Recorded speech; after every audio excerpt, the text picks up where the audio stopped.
ఓటీపీలు అనేది చెప్తాం. మన ఫోన్ నెంబర్కి ఓటీపీలు పంపుతారండి. ఇలా పంపిన వెంటనే మన తెలియక ఇలా మనం ఏ పోలీస్ స్టేషన్కి వెళ్ళి కేసు పెట్టినా, ఏ బ్యాంక్కి వెళ్ళి కంప్లైంట్ పెట్టినా డబ్బు అనేది తిరిగి రావడం అనేది జరగదు.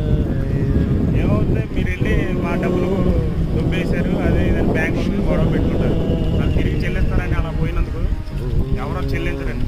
కాబట్టి మనం కూడా తెలియని వ్యక్తులకి ఎలాంటి మన వ్యక్తిగత సమాచారాన్ని అనేది తెలియపరచకూడదు. అర్థమైందండి.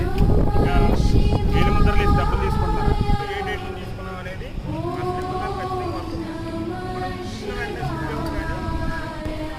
తీసుకోవాలండి. బ్యాంకులో డబ్బులు పోయిన వెంటనే మనకి మెసేజ్ వస్తుంది.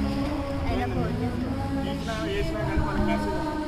అందుకే మనం అలాంటి చోట తీసినా వేసినా కానీ ఖచ్చితంగా ఈ bank account phone number link అయి ఉంటే మెసేజ్ వస్తుంది.